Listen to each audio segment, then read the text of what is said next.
In this episode of the IDP After Show, Jake and I discuss some players that we're buying, selling, or holding as free agency rapidly approaches.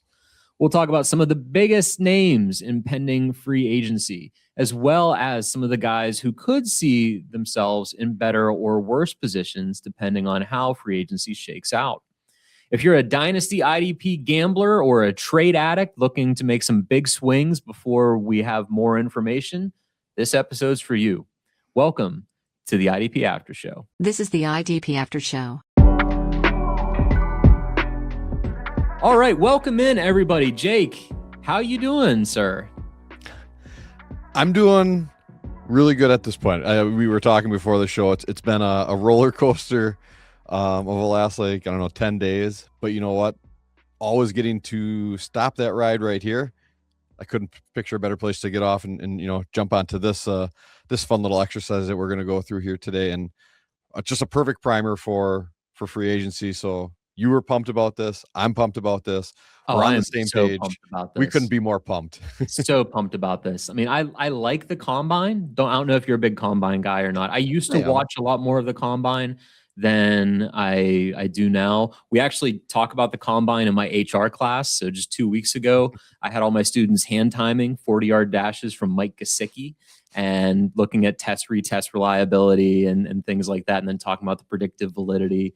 So I definitely enjoy the combine as a HR professor, fantasy football nerd, but I don't get into it as much as I used to. But free agency, man, just tap me into every little bit of news that's breaking and all of the pending deals and the deals that end up getting made. And we're really excited for the role that we'll be able to play in this year's free agency cycle of news coverage, which Jake will talk about on our way out.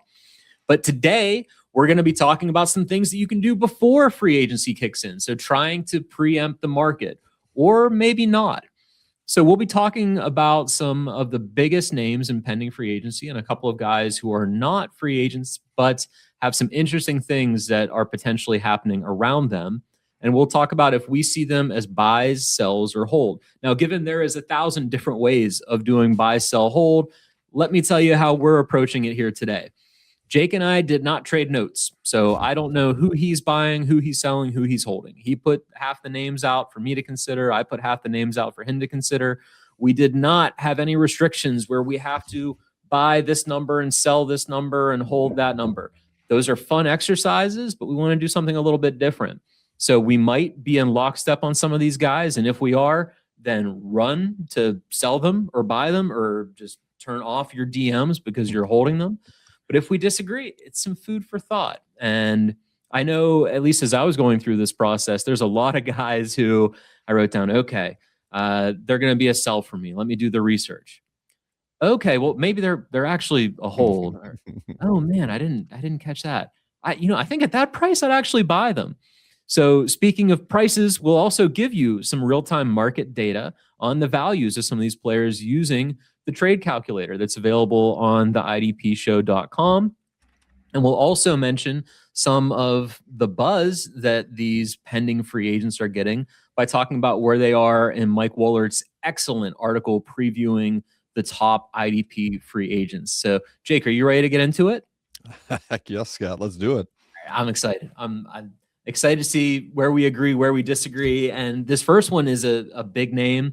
We're starting off with a couple of bangers.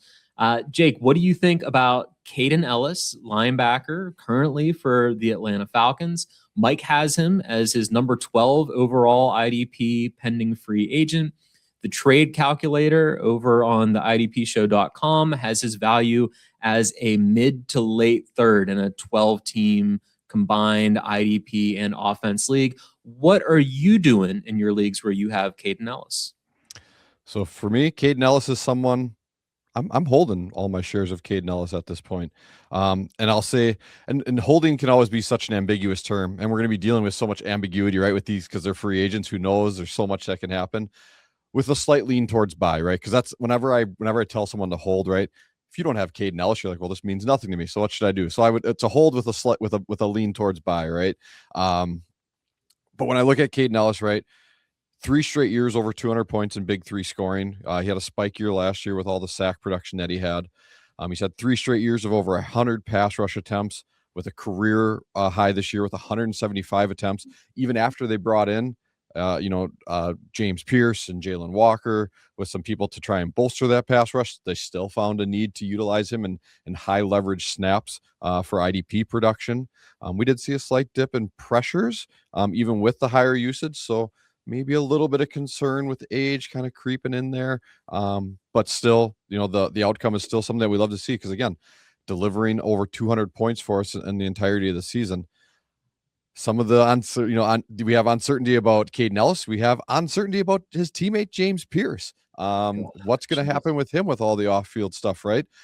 He's got to be done, right? You would think. You would absolutely think, based on everything. Because he came into the league with baggage too, so it's not like right. This is completely out of the blue first strike kind of thing. But exactly. Sorry. No, I mean, you're spot on, and that's great context to add into the concern of James Pierce, right? That only makes, like you said, the likelihood of him being gone that much more strong. If now they're back to the pass rush has been weakened, because James Pierce had a fantastic rookie year in terms of production and numbers. Well, where would they go to get that? How about the guy that they've trusted to rush the passer 175 times, 156 times, and bring in some of that continuity and strength that they need now?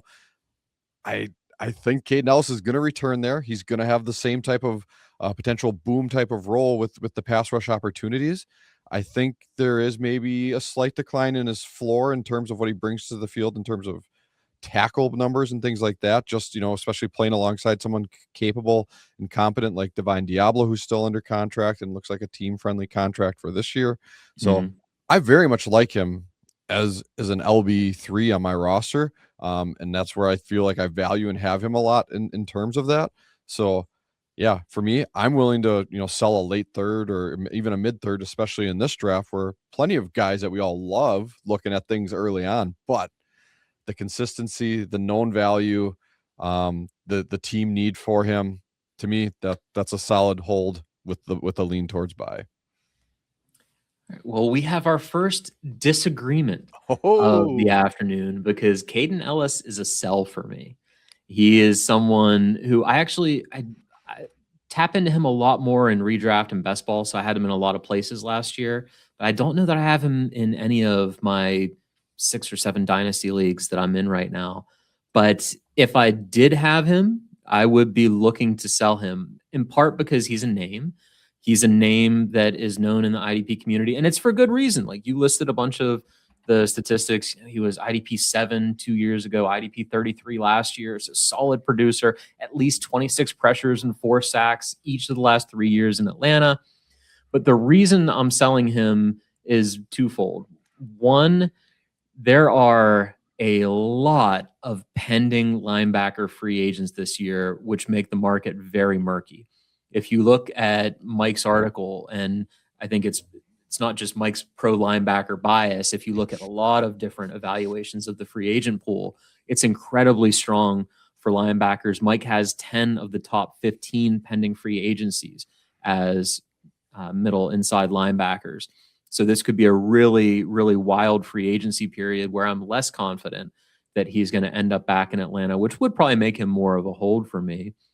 And also, if you look at the PFF big board right now, 2 of the top 10 overall players that they have ranked as rookies coming in are linebackers as well, the 2 guys from Ohio State. So there is going to be a lot of linebacker movement, I feel, in this offseason that's going to make situations kind of murky.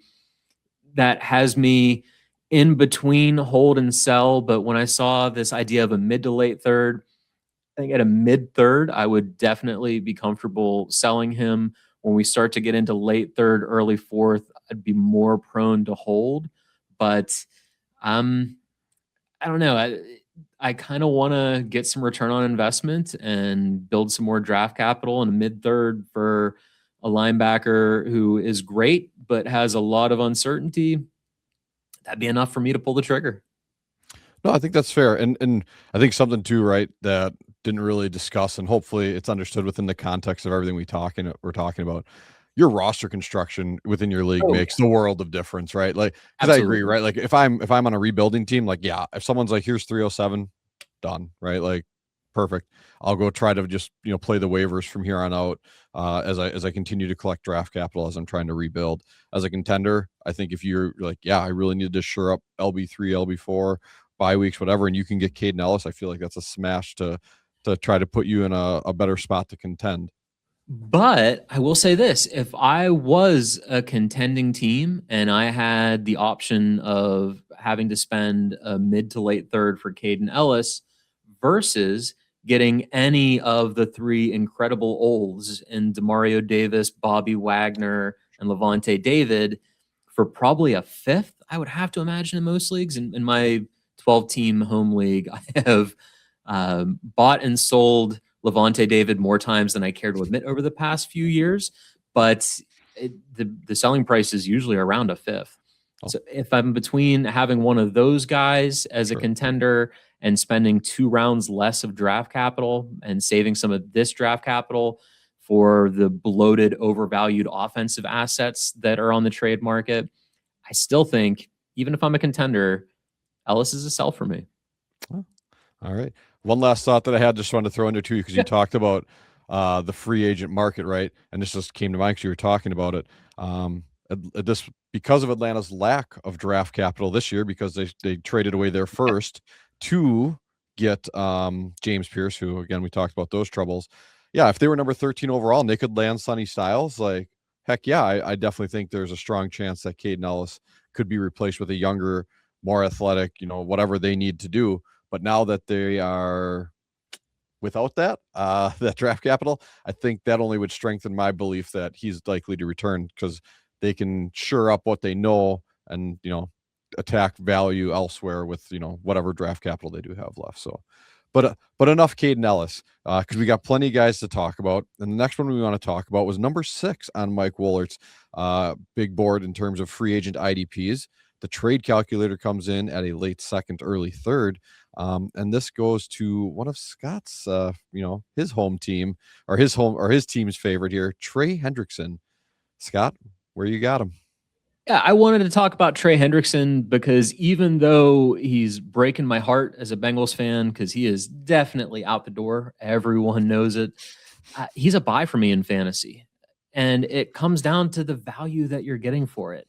If you can pick up Trey Hendrickson for a late second, early third, whether you're a contending team, if you're not a contending team, that's still a hell of a price to make you a contender and get you into one of the top 6 or at worst 8 pass rushers in the league when he's healthy, even if he takes a little bit of a step down with age. But he is only 31.2 years old as of this particular moment. So he likely has a few years left in him. He obviously doesn't have that much tread on the tires from this year since he missed so many games due to little nagging injuries, but they are exactly that. They're little nagging injuries that I don't want to go so far as to say if he had a better deal, we might have seen him on the field, but the injuries are not a concern for me moving forward with Trey. If you look at the conversation around him, really sharp IDP managers know who he is and what he can do and that he's going to keep doing it. More casual IDP managers are going to see, man, I invested a lot to get him, and he did absolutely nothing for me last year, or next to nothing for me last year.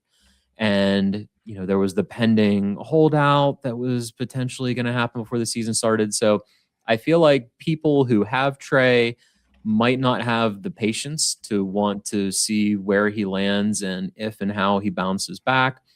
So he's a buy for me. When he did play last year, he was still awesome. He had a 90-plus pass rush grade, 23 pressures in 7 games. So he was putting everything up that we were expecting. He's going to get a bag wherever he goes. So he's going to be on the field constantly. To me, at a late second, early third, he is a smash buy. And to any of my league mates listening that have Trey, send the offer. I'll accept it. I'm not just talk here. I don't have Trey many places. I will rectify that if you send me an offer in my inbox today. I love it. Just pumping up the league trade effort here. So let's do it. Yeah, I gotta say this is our first agreement because I'm spot on with you. He is absolutely a buy for me. I mean, you talked about a lot of great points. One of the biggest things I always like to see between year over year and in terms of any sort of linear regression is where does their pressure rate sit, right? In terms of, Mhm. okay, this many pass rush snaps, this many actual pressures achieved, and see kind of where that falls in line with them, especially as they age. And there was a slight dip this season compared to where his career has, kind of moved over I guess, just the life of his career, but it's so minimal. It was about 0.5%. So that's not anything to me that gives me concern or signal to say, yep, there is a potential dip in performance here. I mean, Yeah, you it talked went about some from other super elite to really elite. right. 1A to 1B. I can live with this. The biggest thing that I think, would be anyone's potential concern, right, is the injury, right? Like the injury sustained, and it was a pelvis injury that led to core muscle surgery. And so there isn't a ton of examples that I could find of similar parallels, right? And so I like to, what is someone that plays the same position, kind of plays similar enough, right? There's a couple of non-starter level names, but there was one that really aligned really, really well. And I think it's what gave me the most confidence to be like, yeah, Trey Hendrickson is not done. And so that would be my reason for buy. And that alignment is Cam Jordan. So Cam Jordan Mm. was 31 years old at the time of his injury, ended up with core muscle surgery as well. So Trey was 30, essentially, I think, at the time of his. Cam ended up having his surgery February of that NFL season, right? So right after the Super Bowl. And Trey had his, was it early December? So he's a couple months ahead already in terms of the surgery time schedule. And Trey's was successful, right? There's no need for any follow-up surgeries, whatever. He's on full path to rehab. You look at how Cam Jordan played in that following season. It was just in line, if not maybe even slightly better in some of his PFF metrics and his counting stats as well. I think he had a slight dip in sacks. It was closer to like 9 or something like that versus some of his 10, 11, 12 seasons, but the pressures were there. The tackles were still there. Like I said, the PFF grade stayed in alignment with his career numbers. And the thing that's even greater, like, and I get everyone's kind of their own person, so their journeys aren't fully the same, but Cam Jordan has continued to go on. He's still playing at 36, right? So Mhm. I think we could see a very similar path for Trey Hendrickson and have optimism that he can continue on his progression as a elite producer in the NFL and for IDP. And so, yeah, all that to say, the same thing. Send me the trade offers, right? Like I'm ready to have Trey Hendrickson on my team.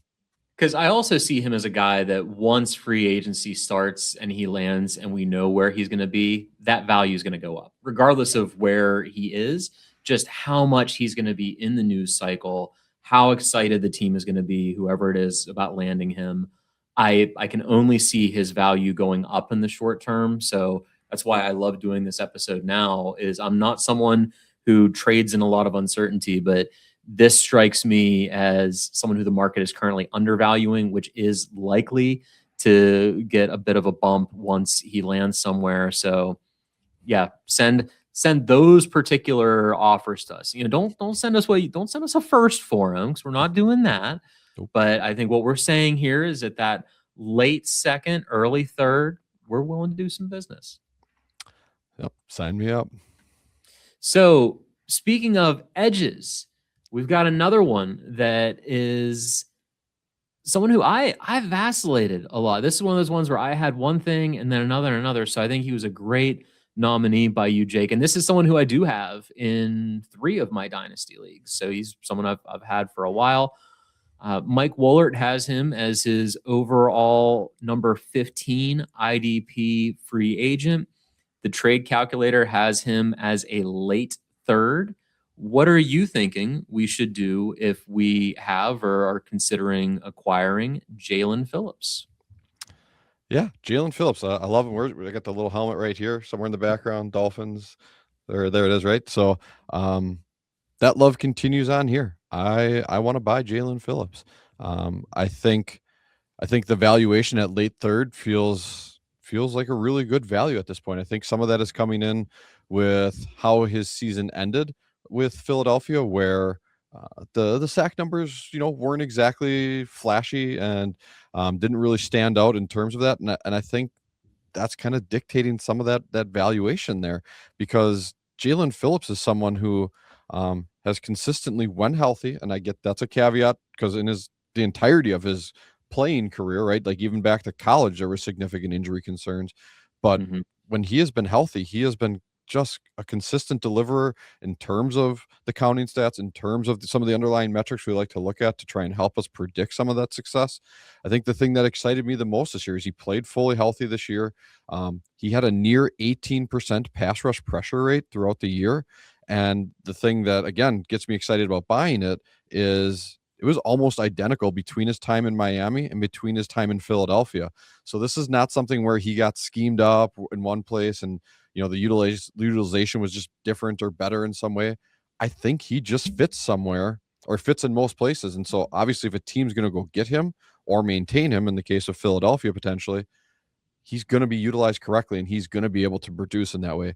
And when you're talking a guy can get a pressure on 1 out of every 5 pass rush snaps, I think that there's plenty of opportunity to see some of that regression back to the mean. So in a positive way for us, that when you look at what he did, when looking at the 2025 season, it was about 6.5 pressures averaged a sack, right? So in terms of, if you looked at every snap played by every edge rusher and all the sacks they accumulated per PFF, it would take 6.5 pressures to earn that sack.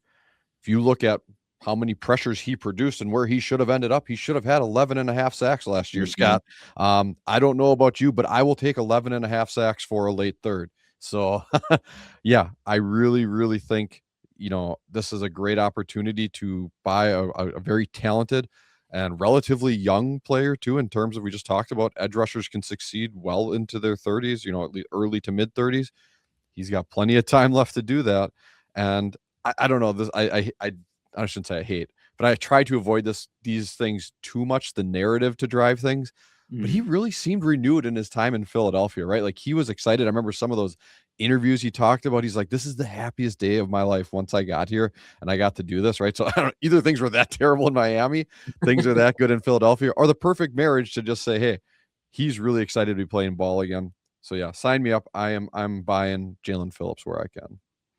So I'm not going to add much here because he's a buy for me too. We're in agreement, and not only are we in agreement, and we did not exchange notes, but my notes are things like 3 pressures per game in Miami, 4 pressures per game in Philadelphia, scheme proof. I feel like I just heard something like that from you. Talk about I noted how he was a positive regression candidate, 23rd PFF grade, 20 highest pass rush grade, 9th most pressures, but 44th most sacks. He's due for positive regression. He's a buy. I think that he's someone who I initially, when I first saw you float his name, I had him as a sell because he hasn't given me the return on investment that I was hoping that I would have gotten by now in a lot of my leagues, and especially last year. So I feel like this might be even more of a good candidate to buy because there might be some people like me who their initial reaction is, man, I really thought last year was going to be the year. It wasn't. Just get me out of the Jaelan Phillips business. And if you have a manager like that in one of your leagues, I'm with you. He is a buy for me at a late 30s, probably even a buy for me if you have to up the price a little bit to a mid third. And just one little last note on Jaelan Phillips that has nothing to do with his value as a buy sell trade candidate, but I would love to see him in orange and black. So he would be a phenomenal addition to the Bengals. Trey Hendrickson was 26.2 years old when he joined the Bengals from the Saints. Jaelen Phillips is 26.7 years old, so they've got some similarities there. I mean, we saw what Trey was able to do here, so consider this my illegal tampering to try to get Jaelen Phillips to sign with the Bengals because hopefully he is a loyal listener of the after show here because we know he has a ton of fans throughout the entire brand between your helmet and the jersey and the Sode Shack. You know, he's a favorite among our group and he'd be even more of a favorite to me if he lands in Cincy.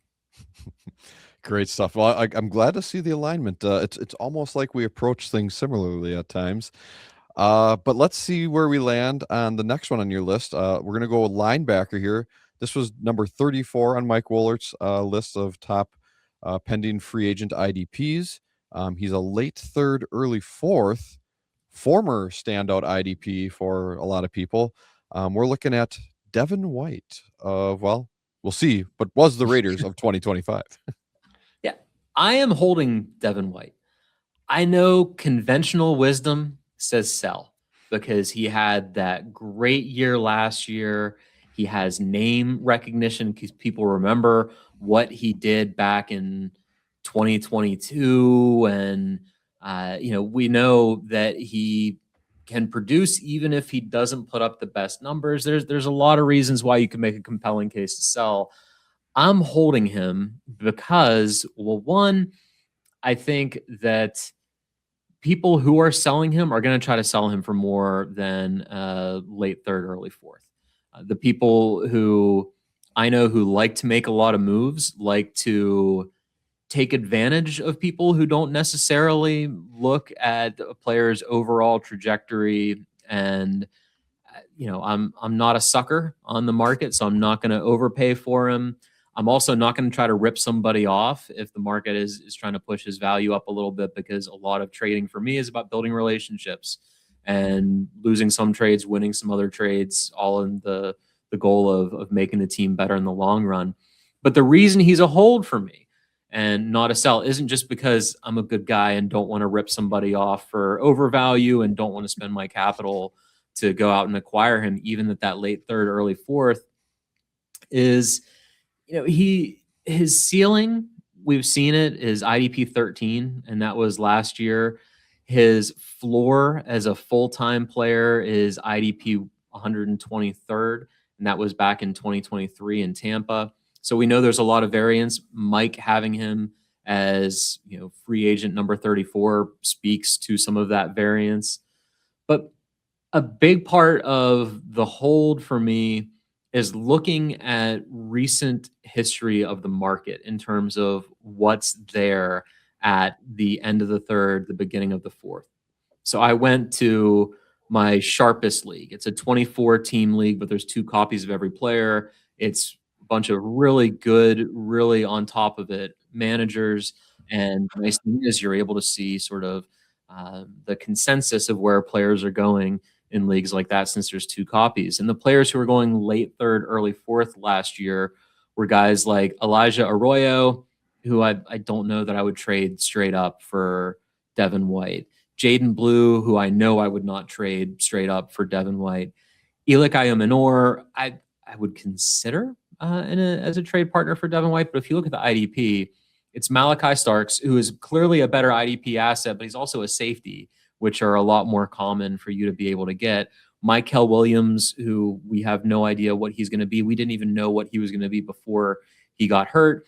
And Mason Graham, and as much as I love big guys, I'm not trading and top IDP linebacker for a defensive tackle prospect, unless they're generational kind of defensive tackle prospect. So given what is usually out there, and also impact to a couple of other years, but I just don't want to keep listing name after name after name. Given the actual guys and the amount of dart throws they would be at that late third, early fourth, I would rather hold on to my dart, knowing that it can land as high as IDP 13. And if it's a huge miss, it will land maybe as low as IDP 123, which is still a startable IDP in a 12-team start 11 IDP kind of league. So I would hold Devin White. What would you do, Jake? Well, now I'm on the side of disagreement with you here, Scott. So are you buying? I'm selling. I am definitely selling. I shouldn't say definitely, but yeah, I mean it is for me it is a strong sell. I did consider the hold for a little bit because Rob Leonard, who is coming in as their defensive coordinator, he was their defensive line coach last year. And so he was a promotion to stay on once Clint Kubiak got in there and said, this is my team, right? but they're going to go with a scheme change, right? So he didn't say he's going to follow a lot of what Patrick Graham had implemented. So I'm really curious to see, like, okay, well, is Devin White the fit for that scheme then? The biggest thing that really scares me off Devin White is he is wildly inconsistent, and that is probably a generous statement when it comes to coverage in the NFL. And with so much zone and so much struggles with it, I feel like it's gonna, like, you're right. I think you made an excellent case, and you really did get me to think about this. Like, maybe we should be looking at him because of his potential upside. But I really felt like it was a perfect storm for him last year, right? Like, he went to a team that was lacking, a lot of depth at linebacker and any sort of playmaking or athleticism. He gets signed late in the offseason. He beats out a lot of the people in front of him, stays healthy, has an amazing year, does a lot of compilation stats, right? Where he's just tons and tons of tackles, his best tackle season to date, and less in the big play area, which was a complete departure from how he had made his name early in his career in Tampa Bay. But I just feel so certain, I shouldn't say certain, but I just have such lack of confidence that he is going to return any of that value that I'm just like, yep, I am in that mode of give me whatever I can get, especially if you're talking a late third. I agree with you. You walk through an exercise perfectly of whenever I make trades for rookie picks, I always try to envision in my head, who am I getting with this pick, right? Like, name for name. It makes trades for me at least a lot more digestible. And there's not a lot of great names when I look at it at this point. But to me, that still is a strong asset where not everyone views it that way. Someone's just like, hey, this is another dart throw where I can nail something, right? Like, Tyreek Hill was a 4th round pick in our rookie draft in 2017 or whatever it was, right? Like, and I'm like, cool. Someone's going to love that notion, and they're going to want to have that other dart.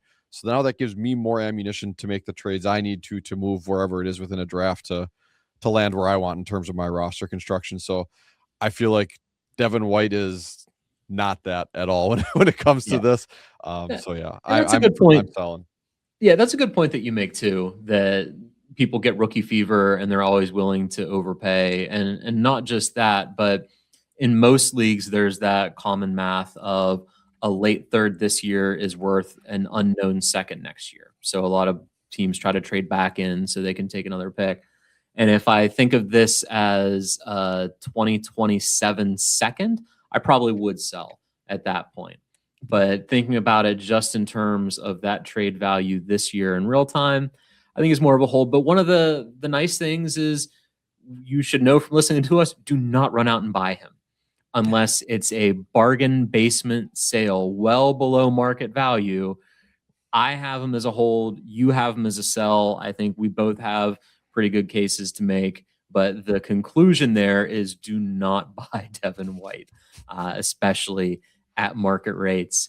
But a guy that I'm really curious to hear, and I got to stop saying that because I'm really curious to hear all of these from you. But Mr. Late Round DB has nominated a DB who is a pending free agent, Mike Wollard's number 37 IDP fantasy football free agent. Trade Calculator has him as a late 4th round pick. That is Alontae Taylor. Jake, what are you doing with Alontae Taylor at that valuation of a late 4th? Normally, he's normally a buy for me, but I am on the opposite side. This is a sell for me. And a lot of this has to do with my what is it, clairvoyance, hopefully, towards what we'll see here in the NFL. But I really think we're going to see over the next few years a stronger changing of the guard when it comes to the landscape of the nickel and slot defender, right? This has always been an area where when you, especially in cornerback required leagues, but shoot, even in just DB leagues, these slot defenders, these star roles, like all these other things, right, that got really, really ramped up during the mid 2010s, late 2010s. They've been awesome.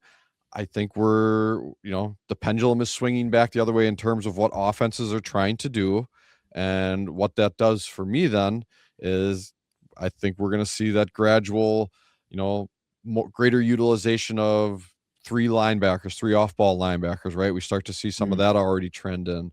We're going to start to see maybe some heavier utilization of safeties to try and just get bigger bodies, or those more positionless type safeties that can play down and become that. Like, that's what the Texans try to do with Jalen Petrie a bit. Like, he isn't as big, but he plays, I guess, in my opinion, he plays bigger than his frame. And so Taylor is someone who can do it to a point, right? Like, he's not afraid of getting involved in the run and taking on some of those, tight ends or, pulling guards things. He's not against it, but he doesn't desire it, right? He's not in there trying to do that a ton. He really lives off of the big plays in terms of being able to blitz from that slot role, or even sometimes from the corner role. And that's where he can make some of his splashier plays in terms of sacks or tackles behind the line of scrimmage. And I just have some nervousness that value is not going to maintain. Throw in the variance that we see at defensive back year over year. Again, it's a late fourth. It was close for me, because part of me is like, well, even 1 year for a late fourth of production is not terrible, right? But I'm just trying to think, okay, I'm going to accrue draft capital at this point in the offseason. I'm going to sit on that draft capital until my actual rookie draft starts. And like you talked about, that rookie fever, right? All this stuff does is just gain value, right? But if I sit on Alontae Taylor, I don't know that anything's going to happen to make Alontae Taylor worth more 3 months from now when a rookie draft kicks off, right? So again, that's just kind of that same thing I was talking about with Devin White. Now, I understand he's had good utilization. He continues to have it, right? His snap usage is great when they've needed him to move to outside corner, whether that's within the flow of a game, whether that's due to injuries, and so it's long-term. We've seen him shift outwards, so he's always going to get the snaps. He's protected from being taken off the field in 2 wide receiver looks or things like that nature. So he definitely is a valuable asset in that regard. But like I said, I think next year if we start to see the trend happen even sooner, he could easily be worth nothing at that point, right? Like, no one's going to trade you anything for him, or maybe best case a 5th. But that, again, this is me being very presumptive, trying to predict the changes of the NFL landscape, which is good luck with that. But that's what I do. I sit here, not in my mom's basement, my own basement, but I sit here and I make these predictions. So that is where I landed with Alontae Taylor. You are a man of many surprises. I did not see you going with a buy here. I was a sell. Oh, you were a sell. Yes. I said I could buy for like a 1 year. I could see the case. I am a sell. Oh, okay. That meshes a little bit more. I started as a sell, but I actually landed on a hold. Yeah. And the reason I landed on a hold instead of a sell, he has been a top 15 corner each of the last 3 seasons. So you're likely getting good production out of him. The top corner, I went back over the last 5 years of drafts in my home league. The top corner has only been drafted as early as the 5th one time. And that was me taking Cooper DeJean a couple of years ago in the early 5th. Usually the top corners go in the 6th, the 7th, and even the 8th round in a lot of my leagues, not just this one home league, but that's just a general rule. In a lot of my leagues, it's late round DBs, it's late round corners. And you can also stream. Johnny the Greek does a phenomenal job of showing you all your streaming options, which are all strong sell signals. But the reason I landed on a buy was some of that draft math, where if I were to get a late 4th for him, and okay, maybe I can trade that late 4th for 2 5ths. Okay. Well, corners aren't really going in the 5th. So even if I turn those 2 5ths into 4 6ths, then suddenly, okay, now I could take 4 rookie corners and replace 4 rookie corners with Alontae Taylor and hope that they have somewhere close to his production. But then I'm clogging up my roster with 4 corners instead of just keeping a guy who is going to be productive. Granted, a 4th is more than I would ever pay for a corner on the market. I can't see myself ever trading for more than a 5th or a 6th if I trade for a corner. But he's been good enough where I think the the time and effort and energy to replace him isn't worth selling him at a late fourth to me. I would not run out and buy him, but I also wouldn't sell him. So Alontae Taylor, I landed on a hold. Yeah, like I said, I kind of went all over the board on this one, like as I was looking at it, and that was kind of why. Yeah, when you started, I thought you were really laying out the case for buying him. With your clairvoyance about the way things were going to go and how he's going to be even better. I really that was a nice, not so fast Lee Corso moment there for you. Yep, nope. So love it, awesome. All right, well, we want to move on to another defensive back, and this is going to be Mike Wollert's 20th ranked IDP free agent here for the 2026 offseason. And we're looking at him like a late fourth, early fifth. That is Chicago Bears standout safety Jaquan Brisker. Scott, what are we doing with Brisker?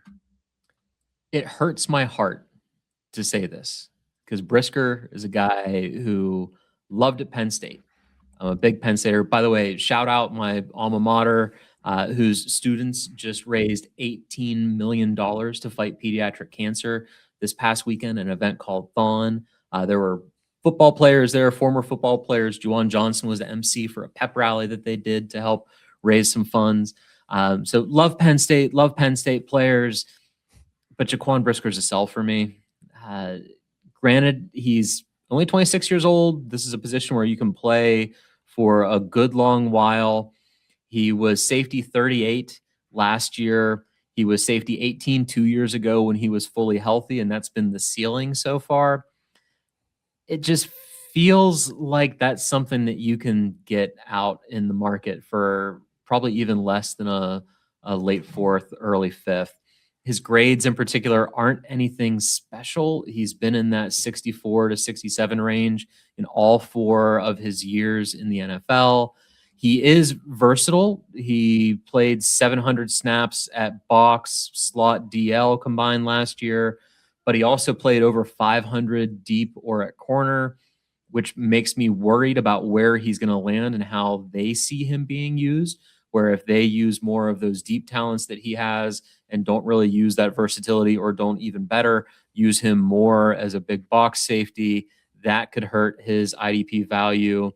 But even if he landed in the perfect spot, I don't know that I would trade for him at a late fourth, early fifth. I don't know that I'd even hold him at that. And I do have him some places. This is another place where you can hold me to my word. If you send me a fifth, I'm probably going to counter and be like, all right, how about your fourth, but I give you a 6 back, since his valuation is that late fourth. But I think I wouldn't sell him for much less than a late fourth, but I would sell him. So I hate to say it, I think he's a great football player. I hope he has a lot of runway ahead of him. I hope he lands in a good spot, but right now is not the time where I would be buying Jaquan Brisker. And at that price, that late fourth, I would cash in. And again, safeties are one of those positions that tends to go pretty late with a lot of high quality players or high value IDP assets. So Brisker is a sell for me. Yeah, I mean, you make a great case. I wasn't shocked. I think I pretty much aligns with what I'm thinking, but I think I lean a little bit closer to hold in this case. And I think the biggest thing that I liked, right, is he's had consistent PFF grades throughout the years, right? So he is a known quantity when it comes to what he produces on the field in general, right? I mean, obviously there's so many variables that go into an NFL game. We can't ascertain everything just from the PFF grades. But what I really liked outside of his utilization was, even though he's had varied utilization, he's been relatively consistent in terms of what he does in terms of run defense, delivering, tackles from depth, from the slot, from inside the box. Like, he is relatively consistent across the board in that. And he's also produced strong numbers without a lot of the splashy plays either, right? So some of those noteworthy plays, right? A lot of pass breakups, a lot of interceptions, a lot of sacks. I mean, I guess his rookie year, he had 4 sacks. So that is a bigger year. But otherwise, he's pretty consistently 1 or 2 sacks. He's never had more than 1 interception in a given season. So I just like the floor that he brings and the consistency that he brings. Health is 100% a concern for him, especially because I believe the 2024 season, a lot of concussion issues. Yeah, the concussions. Yep. And like, not just like, oh, he had a concussion and he missed, a couple weeks and whatever, and it kind of lingered or whatever. Like, he had a concussion and he sat out like 8 weeks or something at the end of the season because like he just could not get right from it.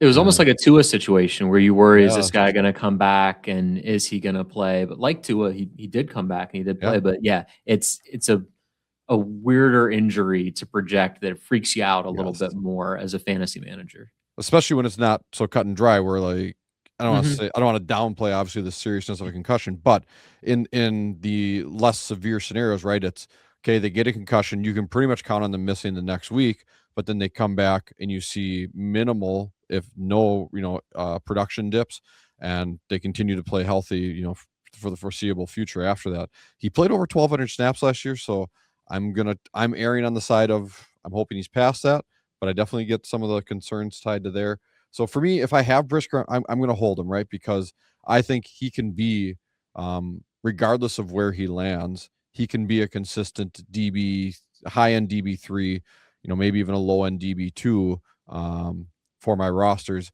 And to me, that's a valuable piece I want to have because that helps me through injuries, that helps me through bye weeks. And in a lot of time, in a lot of leagues that I play in, right, that I'm starting him. So to me, that's a valuable piece to have, and I'm going to hold for that, especially when you're talking. What was it? Was it a 5th or late 4th, early 5th? We were talking about. Yeah. I'd rather have that consistency in my lineup for now. Fair enough. Well, this is the Penn State safety corner of the program because we have 2 bonus players. So we mentioned a lot of pending free agents here that we wanted to really dive into. But the other nice thing that you can do in this pre-free agency period is exploit players who stand to either gain or lose depending on what happens in free agency. So in addition to what you'd like to do, buy, selling, or holding, I'd also love to hear what made you pick Kevin Winston, safety for the Tennessee Titans, as a player that you wanted to talk about here today. And his valuation is currently late 3rd in the trade calculator. Obviously doesn't have a free agency ranking from Mike because he's not a free agent.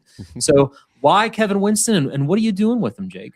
So this is the portion where if you're in leagues with me, you can feel free to shut off or stop listening for the next 5 minutes.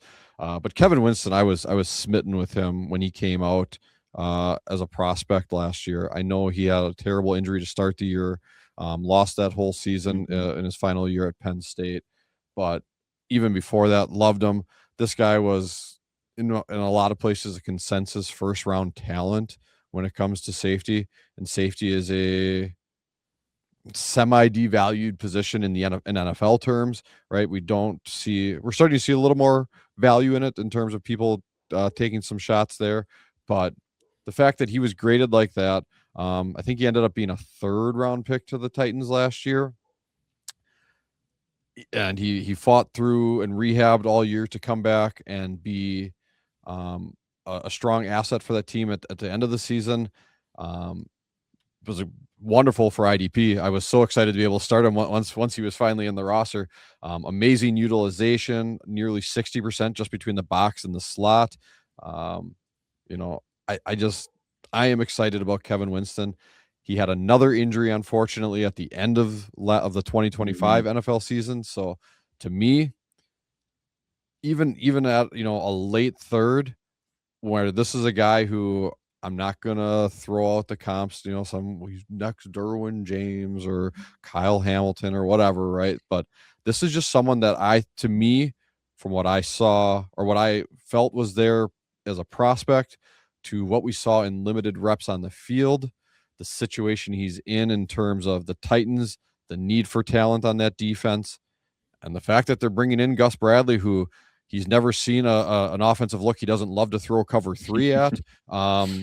I think this is an ideal situation for Kevin Winston to hopefully and presumably come back healthy week 1, take a primary role where he's shown the team has already wanted to use him near the line of scrimmage. Gus Bradley, if presuming he is Gus Bradley from the past, he's going to probably put him right into that role. And that's where we just say, okay, it's time to profit for IDP fantasy now with Kevin Winston. So I am also smitten by Kevin Winston. I was able to get him in a 5th or 6th round pick in a lot of my leagues last year, which makes it really tempting to then cash in that value immediately. If I got him for a 5th or a 6th, to be able to sell him for a 3rd, that could be a good sell candidate. Like you said, the markers that have him as a potential buy. For me, he's a hold, and it comes down to a little bit of dynasty fantasy math. So bear with me for a moment as I walk through a couple of things. I generally like to sell DBs just on principle because you can get them late rounds as rookies, or you can get them in the free agency market whenever your league draft is done. Or if you do a free agency draft, they're always late in free agency drafts too. But Winston is someone that I want to hold on to. And if you dig into his numbers from last year, it's weird, but the best comparison is Nick Imanwari. Because if you look at Nick Imanwari's numbers, just from a production standpoint, not they're the same guy or anything like that, from a fantasy production standpoint, Winston had, and it's eerie how much this maps. Almost 1/3 of the snaps of Imanwari, almost perfectly a third. He also had almost, if not perfectly, a third the number of pressures, sacks, and tackles as Nick Imanwari. So based on his rate of production, he had as productive of a season as Nick Imanwari if Winston was able to play a full season. Now, the knock for him is his coverage grade was not good last year, which you don't want to see, especially from someone who primarily aligns deep. But when you think about that, Winston played a third as much as Imanwari, was a third as productive. So he might have some of the same fantasy value profile as Imanwari. If you look at Imanwari's value in the trade calculator, because you can build out whole trades, you can trade Nick Imanwari, or you should be able to trade Nick Imanwari right now. And I feel like this is one place where the calculator is spot on. Imanwari for Winston plus a late third. To me, there you go. That's, if I can do that deal, then I'm buying him. If I'm an Imanwari manager, I will trade out and get, that third and Winston back. But if I have Winston already, I'm not trading him plus another third for Imanwari. Right. So that's one of those deals where I like one side of it more so than the other. So he's somewhere between a buy and a hold for me. I wouldn't sell him at that valuation, despite the fact that I love to sell DBs. But he is a pretty clear hold. Yep. And right. And so you talked about his coverage grades were poor, and I did want to speak to that, and I missed it in my notes, right? And this is narrative driven again, so I try not to live too much in this area. But right, he was rehabbing from this injury the entire offseason, the entirety of the first 10 to 12 weeks of the NFL season. I would expect some rough patches in what we see from him coming into the NFL, trying to feel comfortable, with his body being, okay, I don't have to worry about this injury, but there probably is a little bit of hesitancy. And now you're playing at a whole nother level in terms of the speed of the game and the strength of what you're going against. So, and again, I'm probably willing to let some of that slide because of my prospect bias towards him. But again, to me, that's where I land. That's why I love him, and I'm with you. And so, yeah, go get yourself some Kevin Winston if you fancy him. Thankfully, I picked him up because of all the injury news. I picked him up as a lot of places off the waivers because at the end of rookie draft, people were like, well, I'm not going to even spend a fifth on him. And as soon as that rookie draft was done, I was $1 fab bids like everywhere I could on this guy. And so thankfully I'm in the situation where I can just hold because that's really what my rosters look like. But someone I have 0% on all my rosters. So I'm really curious where you land on him and what I should be doing here in the off season. Trade calculator has this gentleman at an early first, so somewhere in that 103, 104 range. Some call him a wide receiver, some call him a cornerback. He himself calls him both. Travis Hunter of the Jacksonville Jaguars. What are we doing here, Scott? So this is art imitating life, because I do have Hunter in one league. I made a blockbuster pre-draft trade last year where if you think about the picks that were involved, I essentially traded Ashton Genty and Brian Thomas Jr. for Travis Hunter and Bijan Robinson. So I have Hunter in that, essentially what I consider my home league with the 24 teams, 2 copies. And I have had some DMs like, hey, what are you doing with Travis Hunter? And he is a hold for me. I have rebuffed those trade offers because it would take a lot to get me to sell him right now. And people who are out there trying to run and get Travis Hunter aren't offering a lot for him. Even if I was getting offered the 103, 104, it's just trading one uncertainty for another. And I'm not throwing my arms up in the air and tapping out of the Travis Hunter market yet. I think it was Adam who broke the news that he is going to be playing primarily DB. That's a joke. They were reacting to the fact that there was buzz and how you shouldn't react to the buzz. But people do, which makes him a really interesting person to have a conversation like this about. The other reason he's interesting to talk about is I think there is smoke there, not just because it was the coach and GM that were saying it, but also both of their starting corners, pending free agents, Greg Newsome and Monteric Brown. So they have no corners left on the roster, and they're $13 million over the cap. They're one of the most cash-strapped teams where I've heard some people talking about if they're going to trade Brian Thomas potentially this offseason, but he's still on that rookie deal. So I don't know how much that would end up helping things. But given the cupboards are going to be very bare at corner, that might lead some people to want to move him. To me, that in some ways makes him more interesting to me, because I've always been in the camp that he has more value if he's designated as a corner in your league, if it has a single designation, than if he's designated as a wide receiver. And if you look at the numbers last year through 7 games, he was wide receiver 18, cornerback 16 in terms of per game averages, just using his overall stats. So if he does get recategorized as a corner, then I think he really does have that cheat code capability a lot more so than he does in leagues like, I know MFL initially put him in as a wide receiver, and I absolutely hated that. So the fact that he might play more DB, he's still going to play offense. His floor to me in that kind of environment is Marcus Jones' rookie season, where he's playing some offense. He's getting those high value offensive touches, but he's also pretty much a full-time defensive player. So the sample size is way too small with 7 games to be making really big moves. There's no way in hell I'm going to be spending a first to buy him, given that uncertainty that is around him and this injury that he's picked up and just everything else that's going on there. But given there's a lot of conversation already, given I've already seen, hey, will you trade Hunter for a second? Now, get the hell out of here. I'm not trading Hunter for a second right now.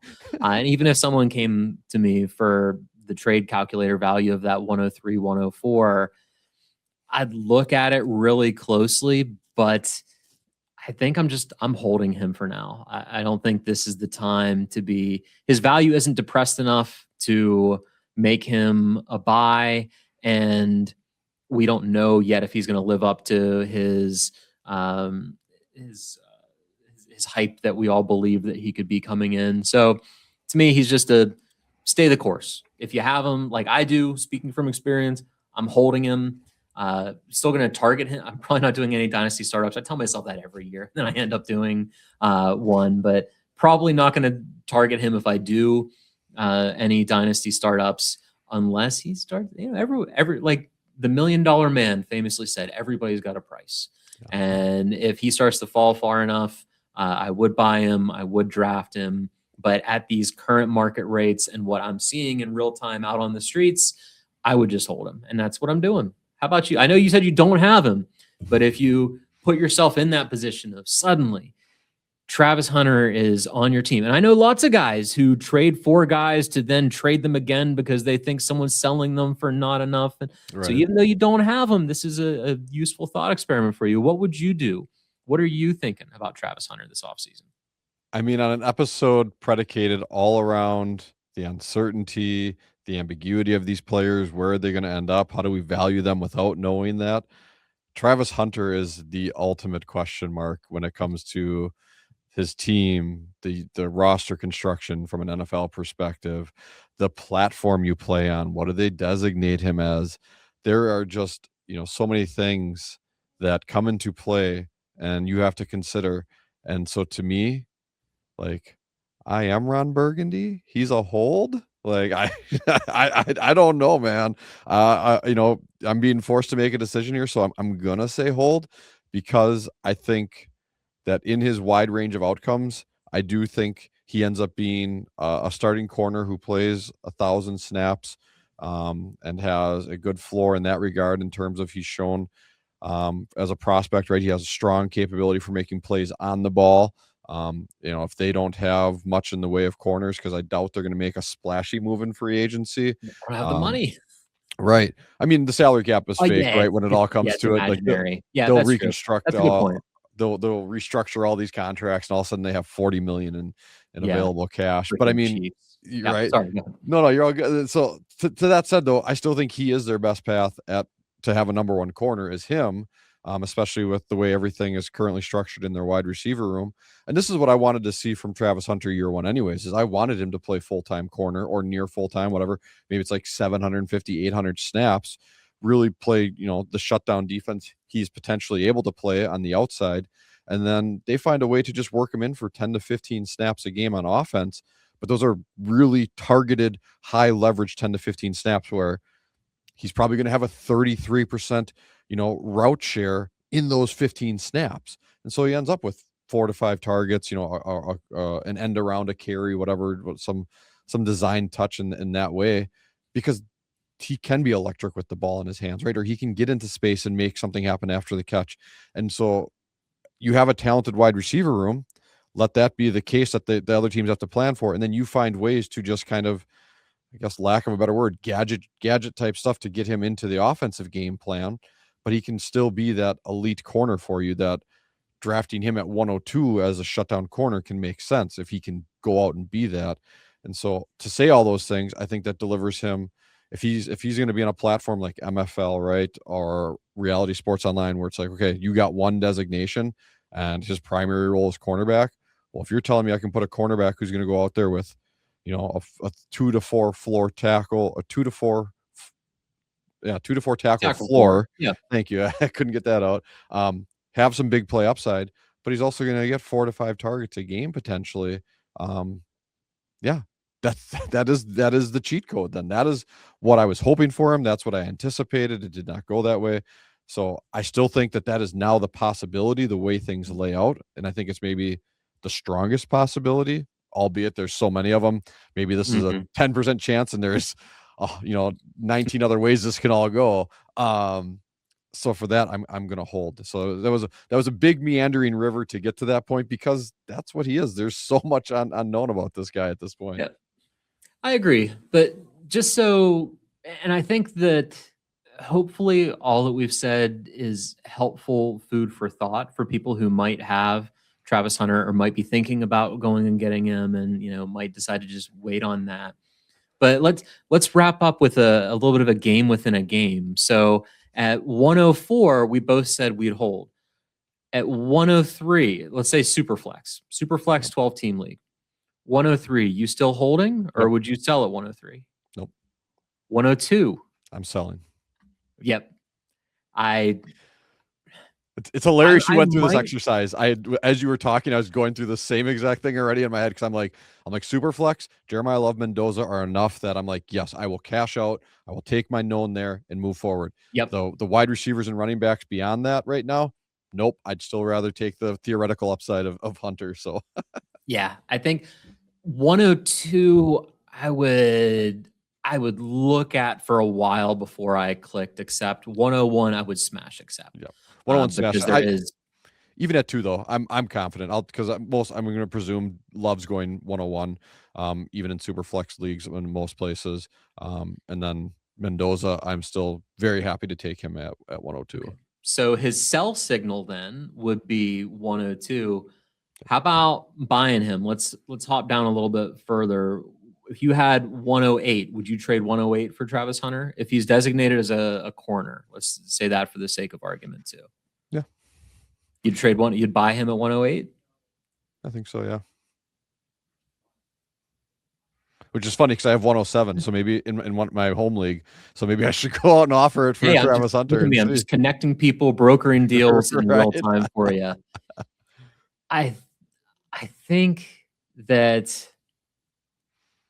I think 108 actually is a pretty good number. I just kind of decided to start there.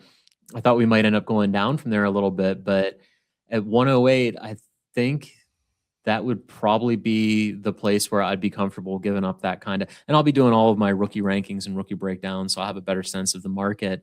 But I know if I stack last year's class and this year's class and aggregate them, he's not going to be worse than the 8th player in that combined list.